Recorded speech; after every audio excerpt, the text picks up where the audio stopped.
नमस्कार दोस्तों, आप सभी का टारगेट वॉरियर्स के यूट्यूब चैनल में स्वागत है।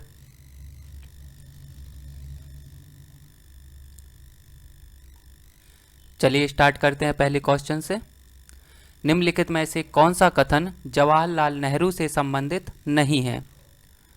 उदयपुर और ग्वालियर में हुई all India states people conference की अध्यक्षता, यह मानना कि एक बार पाकिस्तान की मांग स्वीकार कर ली जाए तो विभाजन शांतिपूर्वक होगा और यह विभाजन अस्थायी होगा। सी, लाहौर अधिवेशन में भारतीय राष्ट्रीय कांग्रेस के अध्यक्ष चुने गए, जो एक लक्ष्य के रूप में पूर्ण स्वराज्य की कांग्रेस की घोषणा के लिए प्रसिद्ध है। डी, अपनाए गए नए तिरंगे झंडे को सतलज नदी के तट पर फहराया गया। तो दोस्तों, इसका सही आंसर होगा ऑप्शन डी, अपनाए गए नए तिरंगे झंडे को रावी नदी के तट पर फहराया गया था और इस अधिवेशन की अध्यक्षता जवाहरलाल नेहरू के द्वारा की गई थी। चलिए नेक्स्ट क्वेश्चन की मूव करते हैं। गांधी जी ने कांग्रेस को खिलाफत का समर्थन करने और इसके लिए असहयोग आंदोलन चलाने के लिए राजी कर लिया, क्योंकि ऑप्शन ए, वे 1905 में पृथक निर्वाचन को स्वीकार करने की गलती को सुधारना चाहते थे। ऑप्शन बी, 1919 में गांधी जी की अध्यक्षता वाली अखिल भारतीय खिलाफत कमेटी ने खिलाफत आंदोलन को असहयोग आंदोलन का वास्तविक कारण बना दिया। ऑप्शन सी, उन्होंने इसे हिंदू मुस्लिम एकता के स्वर्णिम अवसर के रूप में देखा।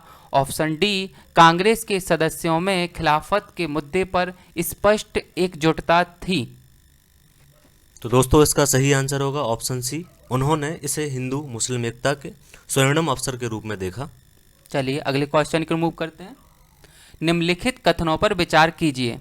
पहला, अखिल भारतीय किसान सभा की स्थापना के समय लॉर्ड वेलिंगटन भारत के वायसराय थे। दूसरा, स्वामी सहजानंद अखिल भारतीय किसान सभा के प्रथम अध्यक्ष थे। आपके ऑप्शंस हैं ए, केवल एक, बी, केवल दो, सी, एक और दो दोनों, और डी, ना तो एक और ना ही दो। तो दोस्तों, इसका सही आंसर होगा ऑप्शन सी, जिसमें पहला कथन और दूसरा कथन दोनों सही हैं। चलिए अगले क्वेश्चन की मूव करते हैं। नीचे दी गई ऐतिहासिक घटनाओं को काल अनुक्रम के अनुसार व्यवस्थित करें तथा दिए गए कूट का प्रयोग कर सही उत्तर चुनें। पहला, भारत छोड़ो आंदोलन। दूसरा, क्रिप्स मिशन। तीसरा, नौसेना विद्रोह। चौथा, लाल किला मुकदमा। तो दोस्तों, इसका सही आंसर होगा ऑप्शन बी, क्रिप्स मिशन की स्थापना। क्रिप्स मिशन भारत में मार्च 1942 में आया। भारत छोड़ो आंदोलन अगस्त 1942 में शुरू होता है और लाल किला मुकदमा नवंबर 1945 से चलता है तथा नौसेना विद्रोह भारत में फरवरी 1946 में शुरू होता है, अतः विकल्प बी सही है। चलिए अगले क्वेश्चन की मूव करते हैं। गांधी जी के खेड़ा सत्याग्रह का मुख्य कारण क्या था? ए, गंभीर सूखा और फसलों की बर्बादी से निपटने के लिए बफर भंडार का न होना। बी, यद्यपि राजस्व संहिता में यह प्रावधान था कि सूखे की स्थिति में राजस्व में कटौती की जाए, प्राधिकारी इसका क्रियान्वयन नहीं कर रहे थे। सी, स्थानीय नेता इंदुलाल याग्निक और सरदार पटेल गिरफ्तार कर लिए गए थे। डी, राजस्व आयोग द्वारा सूखाग्रस्त क्षेत्रों में राजस्व कमी करने की रिपोर्ट देने के बावजूद राजस्व दरों में कमी नहीं की गई थी। तो दोस्तों, इसका सही आंसर होगा ऑप्शन बी, राजस्व संहिता में यह प्रोविजन था कि सूखे की स्थिति में राजस्व में कटौती की जाएगी, लेकिन फिर भी गंभीर सूखे और फसलों की बर्बादी के बाद भी अधिकारी राजस्व में कटौती करने को तैयार नहीं थे। चलिए अगले क्वेश्चन को देखते हैं। पूना समझौते के संदर्भ में निम्नलिखित कथनों पर विचार कीजिए। इनमें से बताना है कौन सा सही है। इस समझौते में वंचित वर्गों, जिन्हें बाद में अनुसूचित जाति कहा गया, के लिए प्रांतीय और केंद्रीय विधान परिषदों में सीटें आरक्षित रखने की व्यवस्था की गई थी। दूसरा, इसमें वंचित वर्गों के लिए पृथक निर्वाचन क्षेत्रों की व्यवस्था भी की गई। ऑप्शन ए, केवल एक। ऑप्शन बी, केवल दो। सी, एक और दो दोनों। या डी, ना तो एक और ना ही दो। तो दोस्तों, इसका सही आंसर होगा ऑप्शन ए, इसमें पहला कथन सही है और दूसरा कथन, इसमें वंचित वर्गों के लिए पृथक निर्वाचन क्षेत्रों की व्यवस्था की गई थी, यह कथन गलत है, क्योंकि वंचित वर्गों के लिए पृथक निर्वाचन की जगह इन्हें आरक्षण की व्यवस्था की गई थी और वंचित वर्ग को बाद में अनुसूचित जाति से स्पष्ट किया गया था। चलिए अगला क्वेश्चन देखते हैं। असहयोग आंदोलन के संदर्भ में निम्नलिखित कथनों पर विचार कीजिए, कौन सा सही है।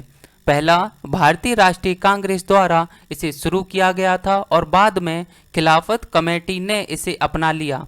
दूसरा, असहयोग कार्यक्रम के तहत सम्मान वापस लौटाना, कानूनी न्यायालयों का बहिष्कार, विदेशी कपड़ों और सरकार से संबद्ध स्कूलों व महाविद्यालयों का बहिष्कार किया गया। ऑप्शन ए केवल एक, बी केवल दो, सी एक और दो दोनों और डी ना तो एक ना ही दो। तो दोस्तों इसका सही आंसर होगा ऑप्शन बी। इसमें कथन एक गलत है और ऑप्शन बी सही है। यह आंदोलन खिलाफत समिति के द्वारा शुरू किया गया था और 1920 में नागपुर अधिवेशन में कांग्रेस के द्वारा इसे बाद में अपनाया गया था। चलिए अगला क्वेश्चन देखते हैं। वर्ष 1937 के प्रांतीय चुनावों के संदर्भ में निम्नलिखित कथनों पर विचार कीजिए, इनमें से कौन सा सही है। पहला, पहली बार प्रांतीय विधानसभाओं के चुनाव भारत सरकार अधिनियम 1935 के अंतर्गत आयोजित किए गए। दूसरा, मुस्लिम लीग को किसी भी प्रांत में पूर्ण बहुमत प्राप्त नहीं हुआ। तीसरा, संयुक्त प्रांत में कांग्रेस की मदद से मुस्लिम लीग ने एक संयुक्त सरकार बनाई। ऑप्शन ए केवल एक, बी दो और तीन, सी केवल एक और दो और डी एक, दो और तीन तीनों। दोस्तों इसका सही आंसर होगा ऑप्शन सी एक और दो। इसका कथन तीन गलत है। संयुक्त प्रांत में कांग्रेस ने बहुमत से सरकार बनाई थी। चलिए अगला क्वेश्चन देखते हैं। वर्ष 1945 में प्रकाशित सप्रू समिति रिपोर्ट्स के संबंध में निम्नलिखित कथनों पर विचार कीजिए, इनमें से कौन सा सही है। पहला, इसने अल्पसंख्यक हेतु सुरक्षा उपायों के साथ एकल संविधान का प्रस्ताव रखा। दूसरा, इसमें मौलिक अधिकारों पर एक खंड था। तीसरा, इसे मुस्लिम लीग द्वारा स्वीकार नहीं किया गया। ऑप्शन ए एक, दो, तीन, बी एक और तीन, सी केवल तीन, डी इनमें से कोई नहीं। तो दोस्तों इसका सही उत्तर होगा विकल्प ए एक, दो और तीनों कथन इसके सही हैं। इसने अल्पसंख्यक हेतु सुरक्षा उपायों के साथ एकल संविधान का प्रस्ताव रखा था और इस प्रस्ताव में मौलिक अधिकारों को भी जोड़ा गया था और मुस्लिम लीग के द्वारा इसे खारिज कर दिया गया था। चलिए अगले क्वेश्चन को मूव करते हैं। निम्नलिखित कथनों पर विचार कीजिए।